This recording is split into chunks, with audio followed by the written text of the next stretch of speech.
report on the top 10 industries that millennials kill, and why experts are utterly baffled.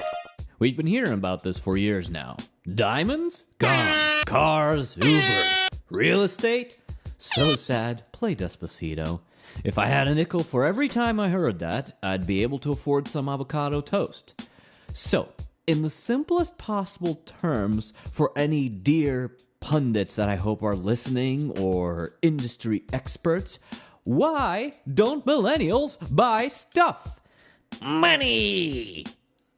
But wait a minute, says the boomer. You got a tug on the bootstraps. Why don't you march on over to that there factory and demand, not ask, to see the manager, and you'll get a job guaranteed.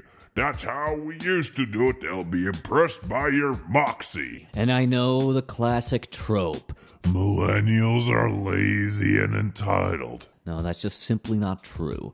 We're just starting to feel a bit jaded, owing to how much work we've put into getting that job we've always wanted, but still being stuck spinning our wheels when it comes to finances.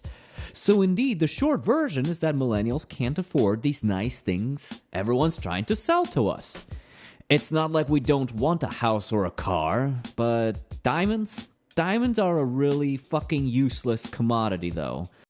This message brought to you by exploitation of third world countries. So what's going on? Despite a lot of millennials now being firmly established in careers, no one's propping up these beloved industries. First of all, the rent is too damn high. Despite being turned into a meme, maybe your boy Jimmy McMillan actually had a point. Because the average rent in the United States has topped a staggering $1,405 in 2018, according to a Rent Cafe report, and of that, you can expect to pay about $1,239 for a studio apartment. Look to this chart and enjoy it. Prior to the recession, we peaked out at around $1,100 or so for rent. And for roughly the same period, individual income has not budged, not in 10 years. And in 2016, it stood at $32,000 a year.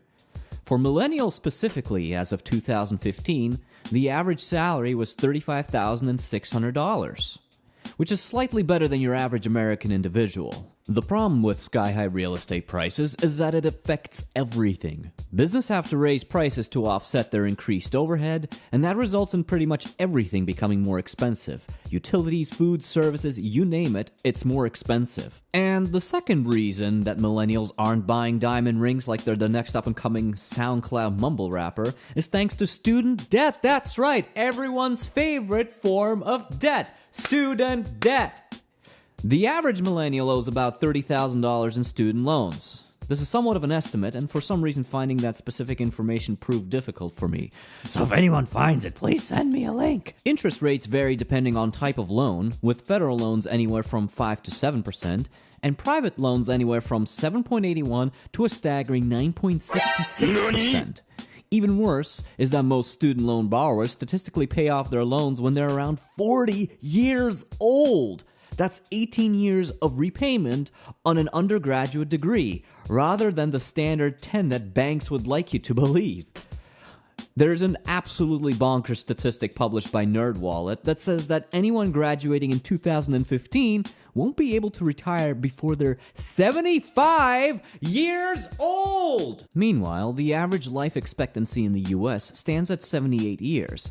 And is actually fucking declining, thanks to suicides and drug overdoses. That is a real far cry from the standard retirement age of 67. And if the trend continues, it's not far-fetched to say that students graduating recently will literally die in their cubicles. And so we return to the most pressing and important question of current year!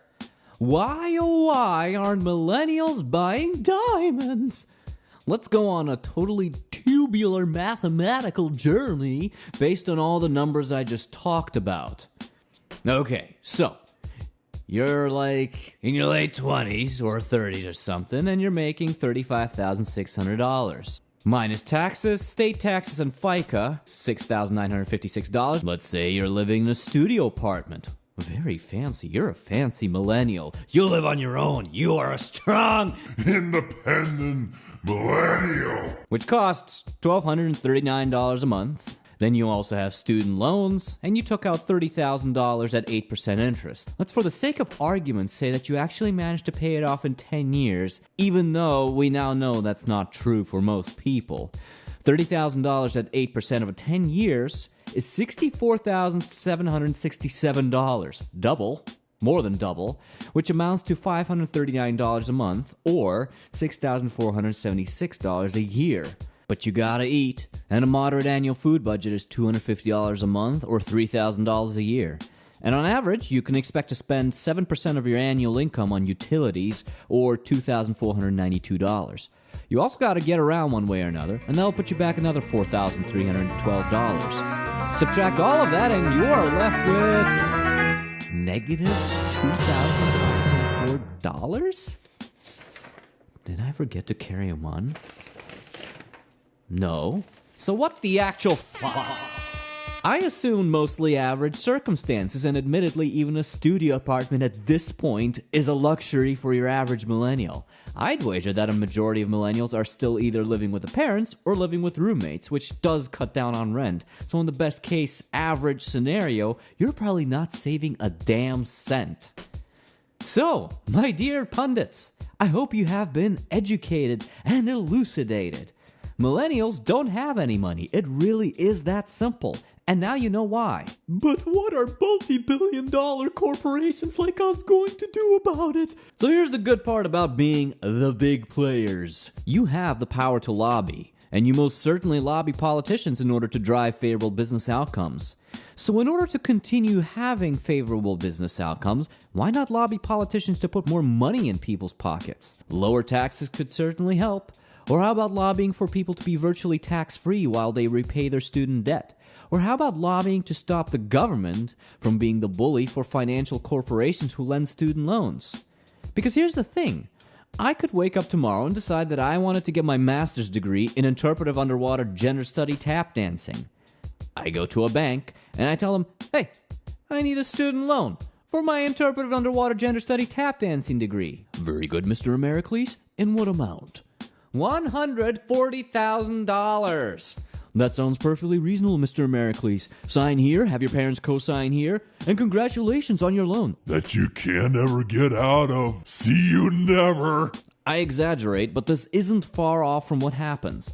Unlike a mortgage, where a bank does a massive amount of due diligence, they pore over my credit history, look up my job history, look over my finances with a fine-tooth comb, what I had for breakfast, how much I pooped this morning, how much my home is expected to be worth, what my significant other makes, and how much my cats could sell for. It just goes on and on. Imagine a law that made lenders partially liable if your degree doesn't land you a decent-paying job. They would suddenly research the hell out of your job prospects and how much you can expect to make in your career, and etc. It will result in the most magical thing of all. Sometimes, a lender would simply tell you, No! There's a 99% probability that you'll wind up bartending. Sorry. It might make some people mad, but let's face it. At 18 years old, we're not exactly making the wisest of career decisions. So, without this infinite stream of money coming towards academic institutions, they would suddenly feel the effects of supply and demand and stop offering ridiculous degrees and, more importantly, drop prices. Fantastic! And I don't think that's a pipe dream if you ever want millennials to start buying your stupid junk. So thank you all for listening, and I hope you come back next time for another installment of Americles. As always, please like and subscribe. It really helps my channel tremendously. See you soon!